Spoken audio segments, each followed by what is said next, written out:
the Noble Triple Gem bless you all. This is the second episode of Siwmaga Shakya Puthra English program. We welcome you all. We welcome you warmly to the second session. So how have you been within the last month? Have you been practicing what we discussed last month? So we were talking about what we give is what you get in the last talk. So did you practice it? I'm sure you must have. And you must have understood and you must have realized a new side of your life. So today, we will try to apply that concept deeper in our life. So children, as you have been doing merits, so we were able to do something like this.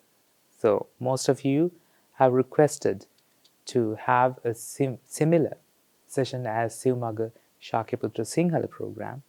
Therefore, we thought of doing something similar to that for all the children who are out there all around the world who are not very fluent in Sinhalese. Therefore, as we discussed in the first episode as well, it is simply because of your merit that we get to do programs like this. So keep on doing merits, and your merits will come into reality. So children, today we are going to talk about the value of your parents. Have you ever thought to yourself how valuable they are? You know, they must be the two people in your life that you get to see during the most of your time. But children, Lord Buddha has told us, even if you treat your parents, if you were to take care of them, in 100 long years, holding your mother in one of your shoulders and holding your father in the other, for 100 long years, and you take care of everything. You provide all the requirements of your parents, and even if you took care of them for 100 long years, you can never repay the debt that they have, that you have got from them. You can never repay that. Children, Lord Buddha knows everything. He knows better than you. He knows better than us. So He's the one who has told this. So we have to believe in Him. And we have to realize the value of our parents. You see, children, although we don't realize, your parents are a fountain of merits to you. That might not be for other children. For example, your parents might not be a fountain of merits for your friends. They have their own fountain. Their parents are their fountain of merits. Why do you say so? If you treat your parents in a very nice manner, the best that you can do, that will be hugely meritorious. And you can make use of this, and you can earn merits. If you were to worship them with all your heart, and out of all the compassion that you have in your heart, if you were to worship them at the end of the day, and you keep that as a practice, you will earn huge amount of merits. Therefore, children, we have to make this a practice. But this will become a practice only if you realize the value of your parents. You see, there is something about things that we get for nothing, for free of charge. For example, you get oxygen from air. How much does it cost to get oxygen from the air? How much do you pay for it? You get it free of charge, of course. You get sunlight from the sun, obviously. How much do you pay to the sun? You pay nothing. You get it free of charge. And many things in this world, at least some things, you will get free of charge. And we fail to realize the value of them. The value of the things that we get for nothing, free of charge. Have you ever thought to yourself, children, can you ever give a value to the things that you get free of charge? How much do you pay to your mother to get that love from her? To be loved by your mother? How much does it cost to you? You pay nothing. How much do you pay to be loved by your father? How much does it cost? You pay nothing. But children, the danger of these free things that we get in our life is we fail to realize the real value of it. Do you know why they come with no amount of cost? Do you know the reason? Because that cannot be defined. The value of them cannot be defined with a cost. That is why they don't come with a cost. Therefore, children, do not wait until the moment that you realize they were invaluable. Realize it now. We fail to realize the true value of things that we get for free of charge until the moment that we lose it.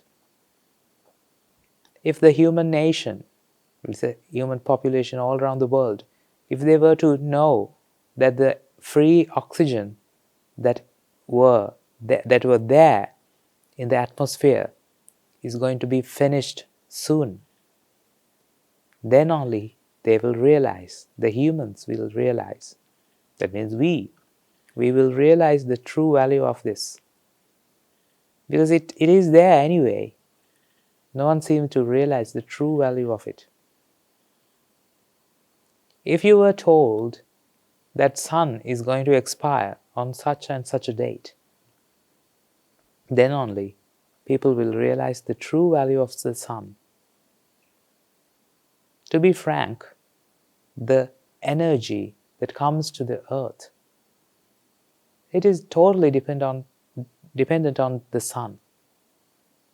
If there were no sun, nothing on this earth could run.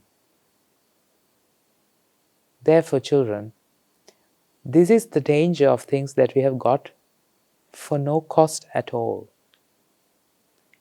Your parents' love and your parents' association, just the capability, just the ability that you can live with them, it's a blessing. You can't realize the true value of it until that day comes when you have to leave them. Therefore, children, think about the difficult days in your life. It might be the day that you forgot to do your homework. Didn't your parents help with them?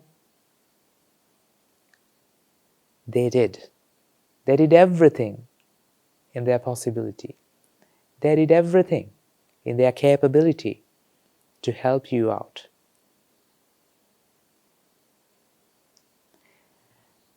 If you were sick, who took care of you? Can you remember? Was it your friends? Was it your other relatives? No. It was your parents. They could not sleep because of you, because you were suffering. And they were right beside you. They were singing for you. They were touching your head continuously until you fell asleep. Why did they do that? I'm sure you must have experienced this. Just imagine, when you went out from home, when you were not with your parents, you missed them. Can you remember that day that you went on a picnic for the first time? That was the first day that you went out, that you stayed a night away from your home. Can you remember that day? You missed your parents so much. Children, there's a close connection between you and your parents. And there should be. But things change when you grow older. When we grow older, we tend to think that we are independent. Of course, you might be. You might really be independent. You think that you know the world better than your parents. You might think. But children, remember this. Our parents have lived their life more than us. So always they are ahead of us. They know this world better than us. Therefore, we have to trust them. We will only understand this when we become parents. Until then, we fail to realize how much they love us. They will never, ever do or say anything against you. They will only say things that will help you to develop. Therefore, children, we have to understand and respond according to what our parents ask of us. There might have been the days that you hated so much because your parents asked you to do something that you didn't like. For example, when the exams come, there might be days that you didn't like at all. You were asked to study and you didn't like it. Does that mean that your parents want you to suffer? No. We have to realize that they are only seeing the better of us. They can see the bright side of us, although we cannot see that. They will see the better way of our development. They can see our potential. That is why they advise us. Therefore, children, after realizing the fountain of merits that you live day in and day out, you can make use of your parents to earn much, much merits. Because, as we discussed in our previous talk, what you give is what you get. If you take care of your parents, you will be taken care of. Therefore, children, if you give something to your parents because of the great virtues that your parents hold to you, you will gain great amount of merits. Therefore, don't miss this chance to gain a lot of merits, and this merit will never do something wrong to you. It will be a help to facilitate your life. It will do you good. It will never do something bad. This has been explained by Lord Buddha. If you do good things, you will only get good results. And if you do bad things, you will only get bad results for that. And that can never be changed. Therefore, children, let us take a firm resolve from today onwards. I'm sure you all must be very keen in taking care of your parents. Let us take this resolve to listen to our parents and obey them, because they are always ahead of us. They have lived more than us.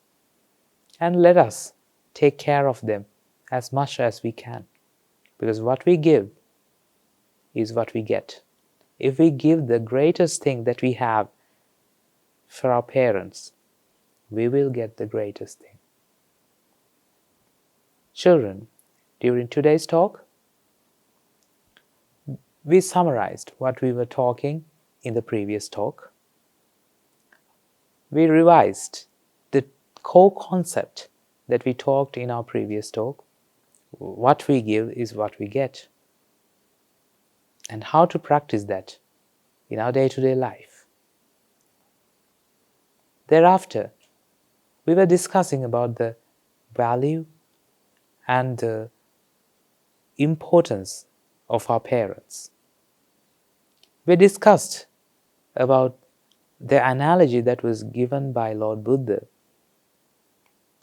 describing the importance of your parents and the fact that you can never repay the debt that you have taken, even if you treat your parents, even if you take care of your parents for 100 long years in the best way that you can take care of them.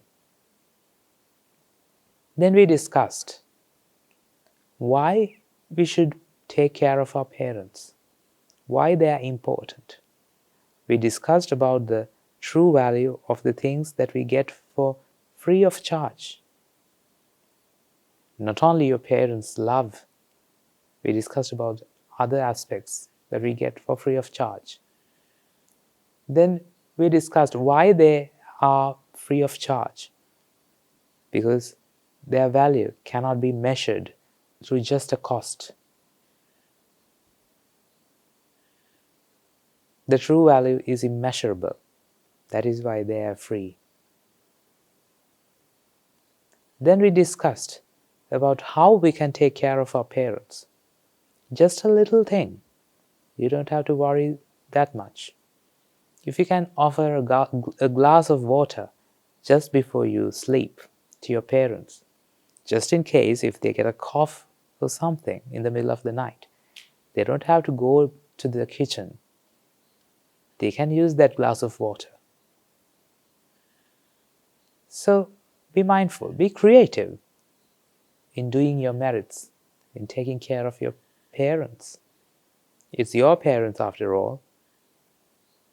Therefore, you have the right to take care of your parents. Therefore, children, you will never regret this. We will never ever regret the merits that we can obtain by taking care of our parents. Therefore, children, let us take the maximum benefit to our lives by obtaining these huge merits by taking care of our parents. Okay, children, we have talked about the importance of our parents, and let us practice that in our day-to-day life.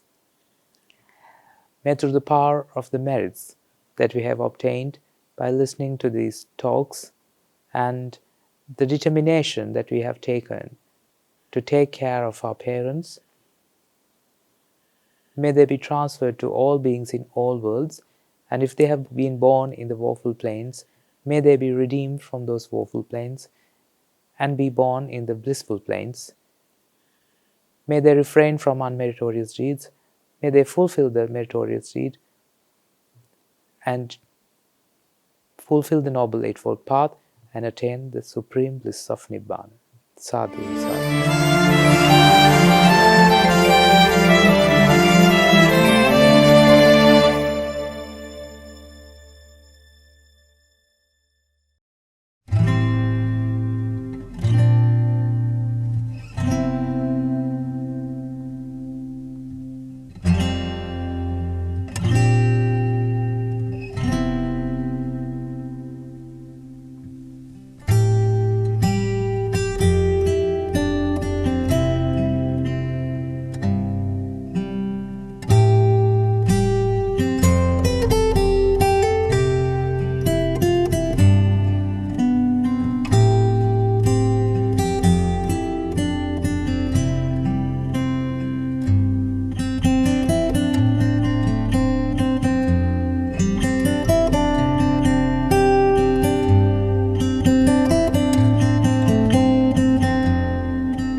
Namo tassa bhagavato arahato samma sambuddhassa.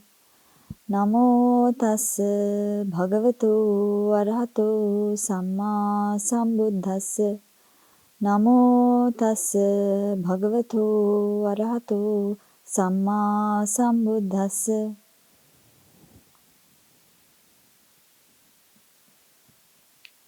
Theruvan Saranai, everyone. Today, we're going to talk about an interesting story about a senior nun who possessed great mindfulness and wisdom. Before she became a nun, she was a queen who was very proud of her beauty and changed herself after receiving the great compassion of the Lord Buddha. 100,000 long eons ago, time of the great Lord Buddha Padumuttara, she was born a maid. One day, she saw Buddha Padumuttara and the Mahasangha making their way through the streets of the village. After hearing about the Buddha, she wanted to become a nun, but couldn't ordain as she had to support her family.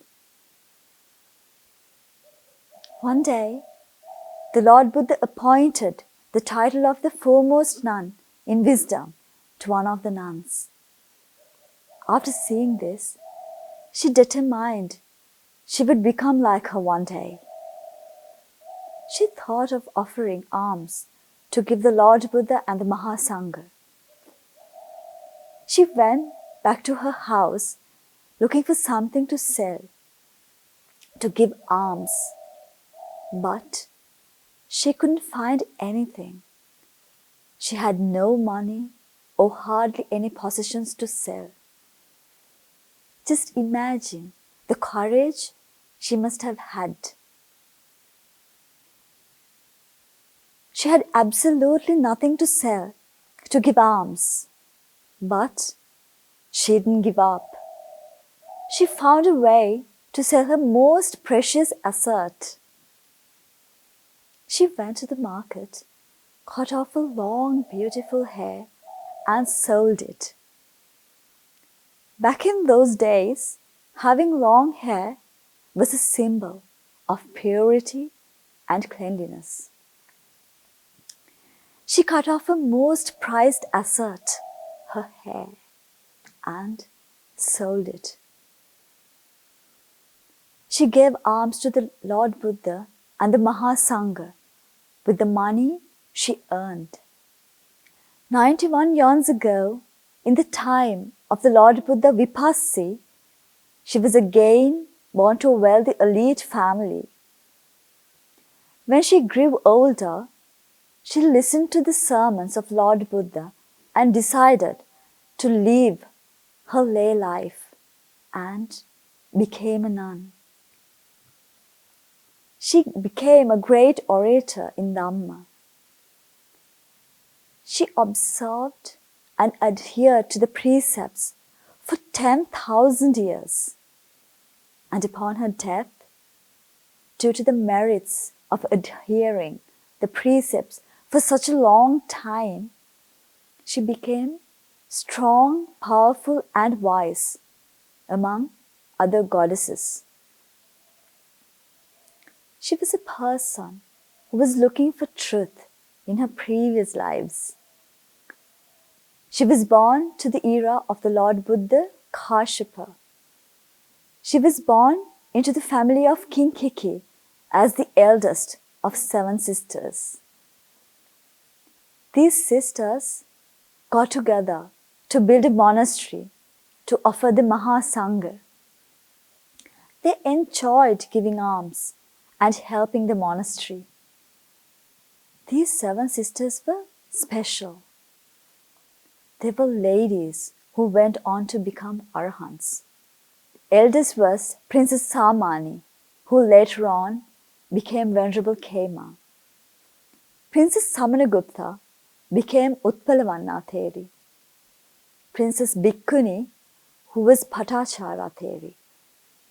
Princess Bhikkadaika, who was Kundalakesi Theri, Princess Dhamma, who was Kisa Gautami Theri, Princess Sudamma, who was Dhammadina Theri, and Sangadasika, who was the householder of Visakha.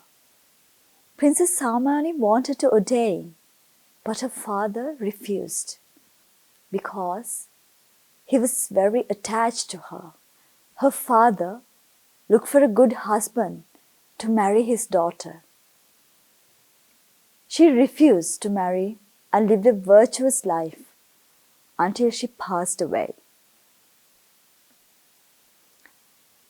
After living a pleasurable life in the heavens and the human plane, in her last birth, she was born in the human plane one last time. She was born into the family of King Madda and Queen Maharaja.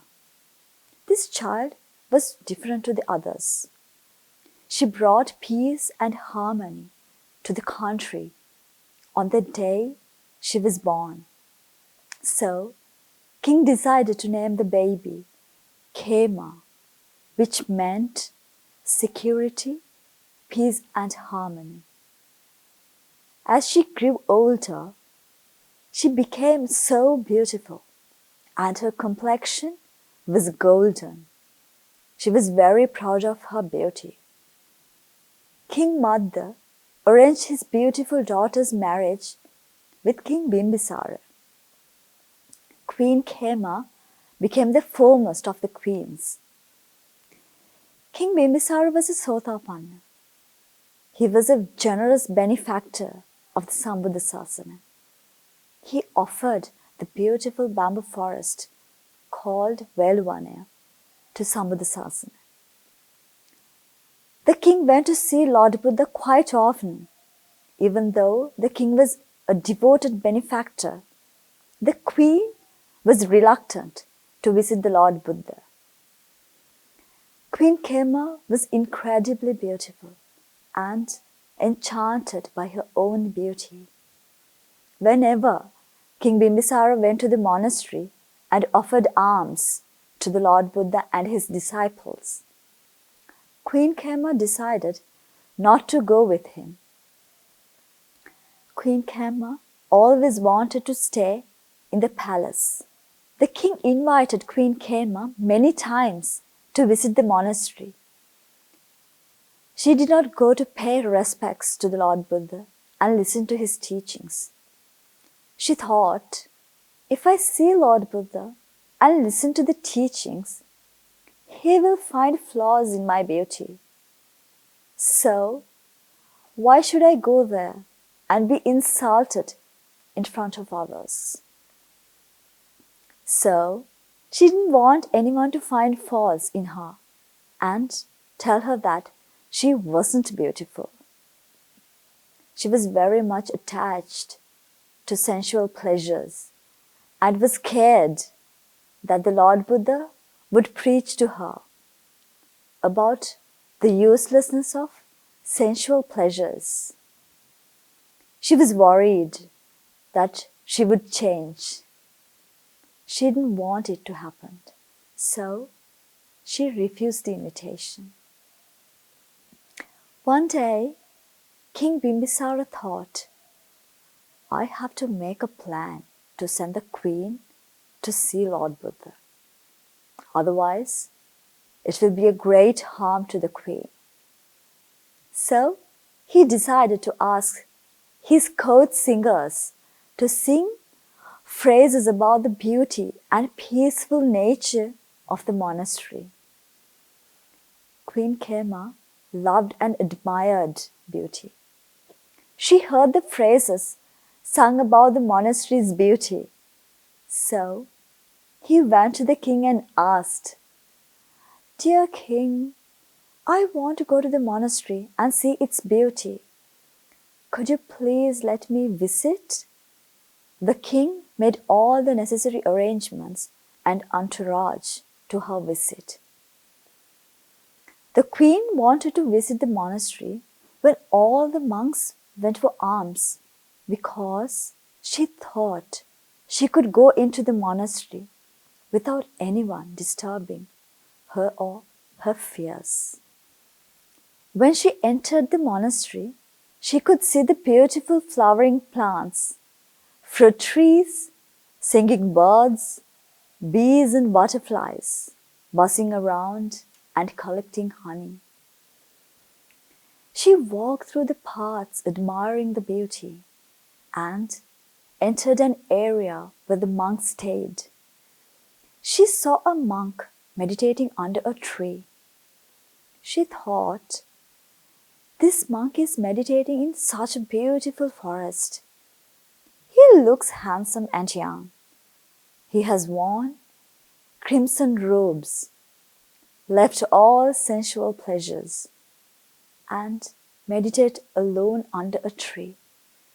This sight surprises me. She walked further and entered the heart of the monastery.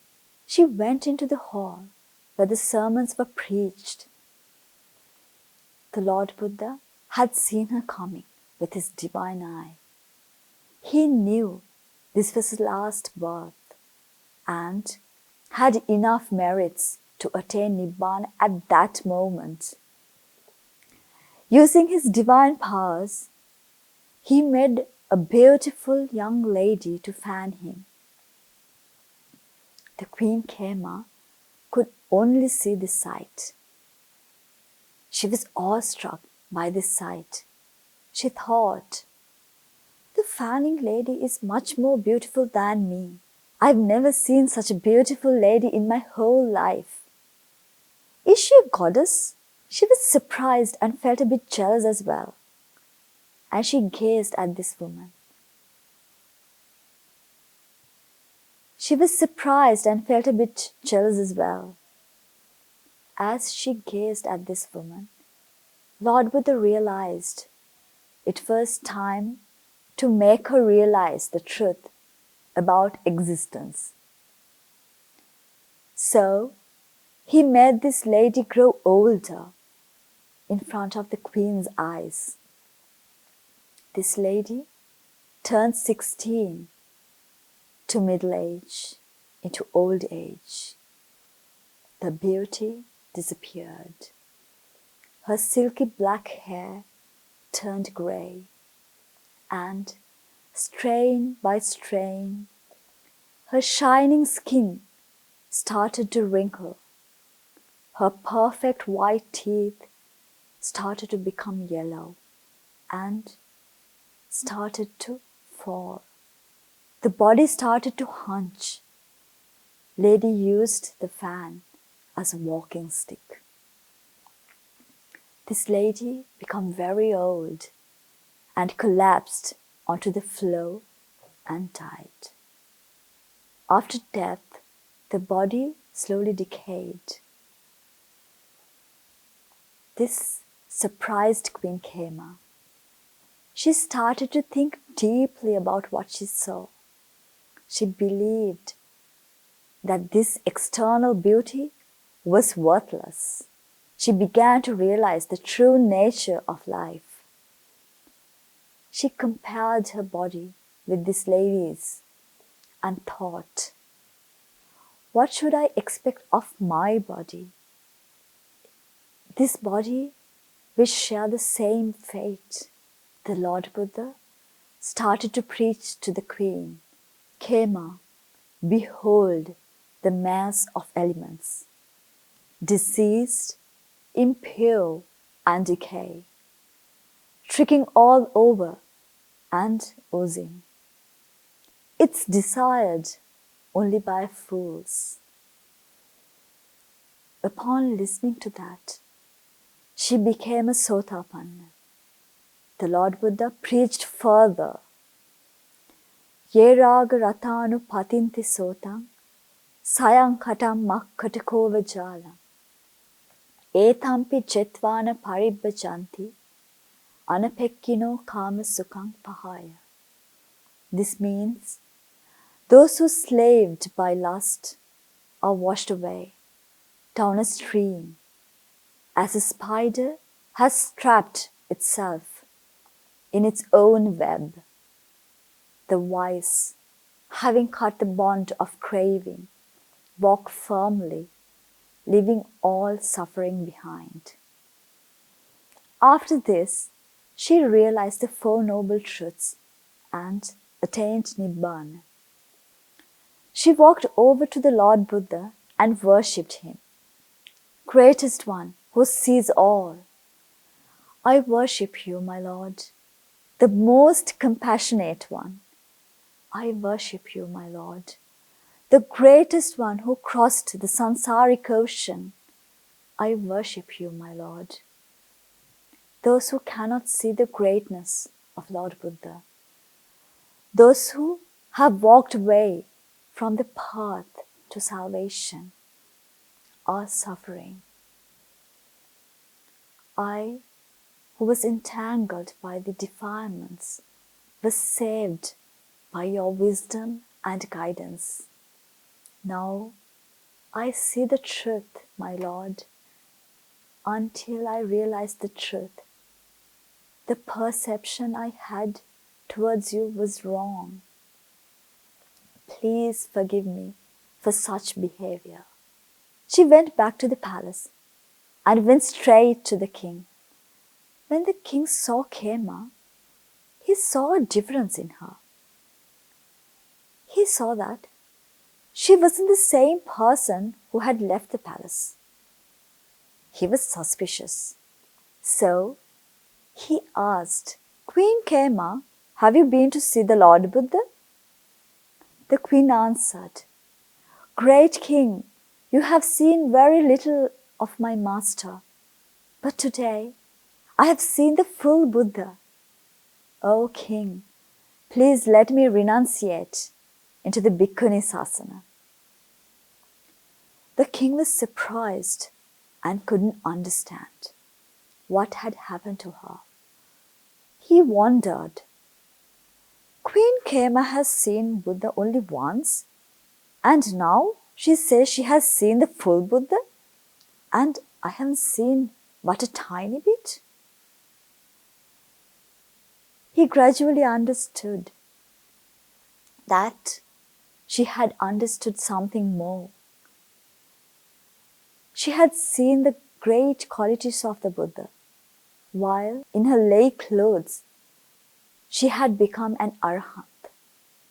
So the king arranged a golden palanquin to send her straight to the nunnery. One day, Venerable Khema visited Lord Buddha in Jethavanarama Monastery. When Lord Buddha offered the foremost positions to bhikkhunis, Venerable Khema received the position of foremost in wisdom. Children, noticing her present life, you may think she had a life full of all comfort and luxury before attaining Nibbana. She quickly achieved arhathood within a few hours by listening to one sermon. But you see, she had worked so hard in her previous lives to achieve this state. She has done meritorious deeds for eons and eons to be the great elder she was. Throughout her previous lives, she gained her qualities, fulfilling her paramitas. Whenever she learned something, she preached it to others.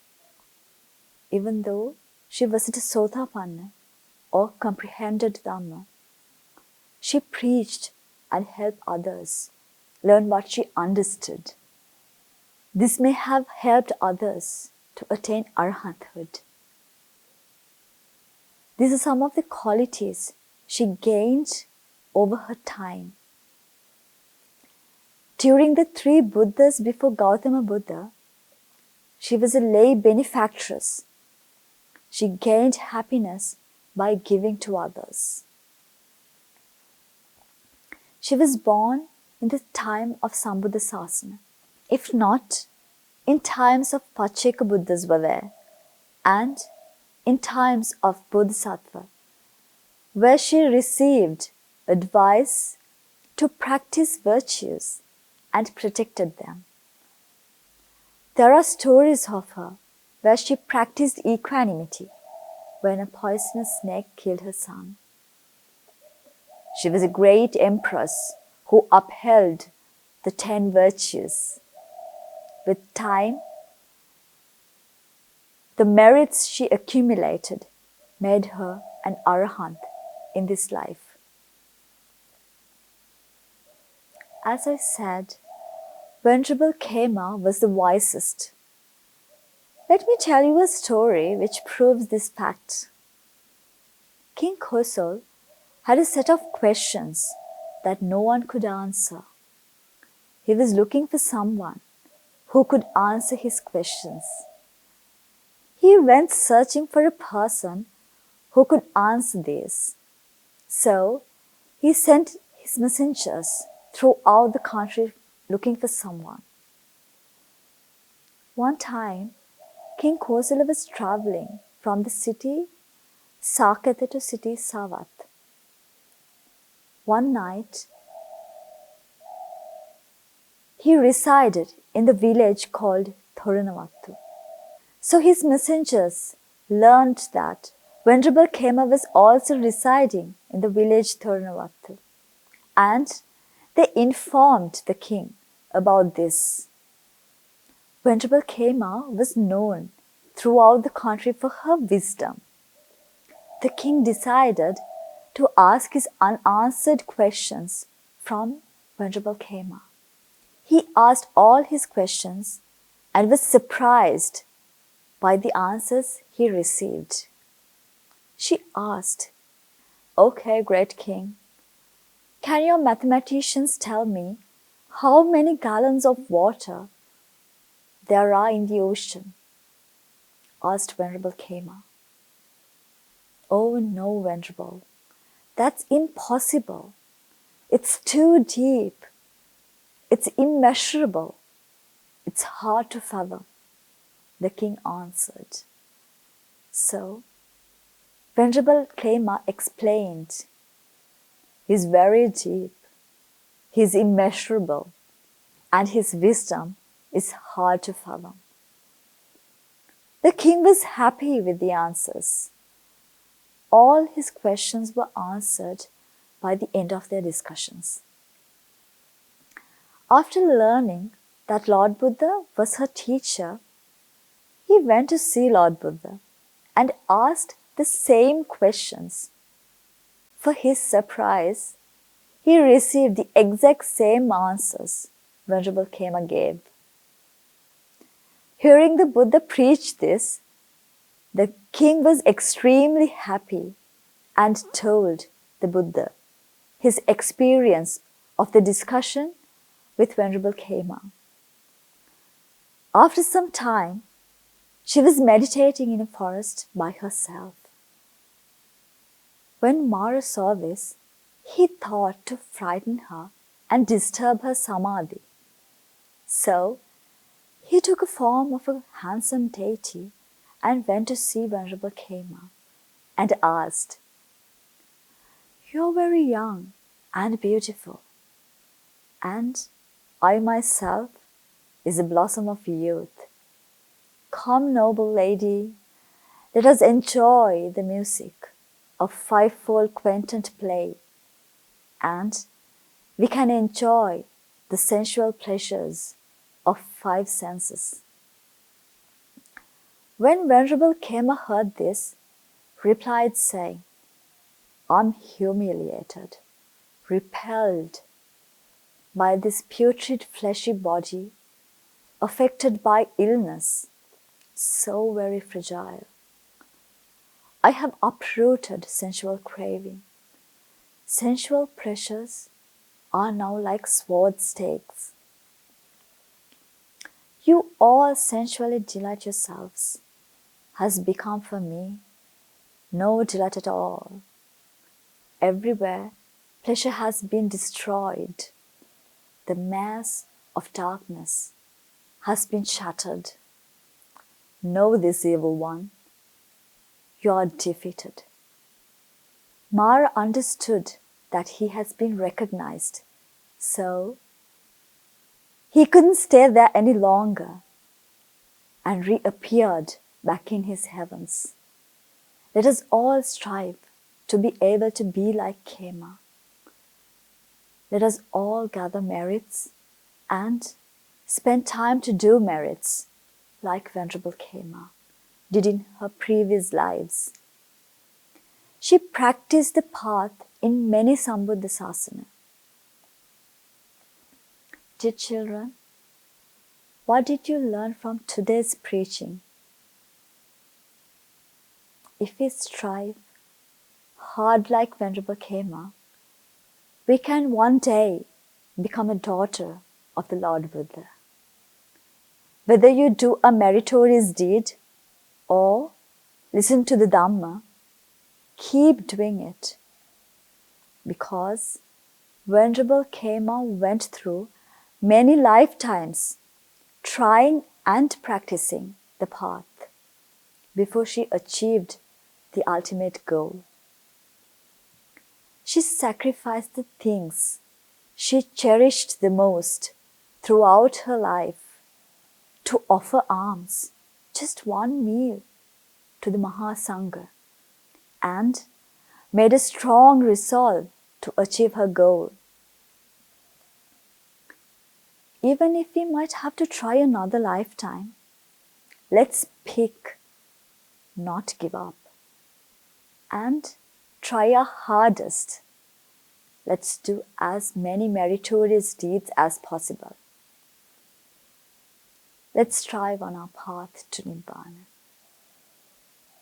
May the Noble Triple Gem be with you.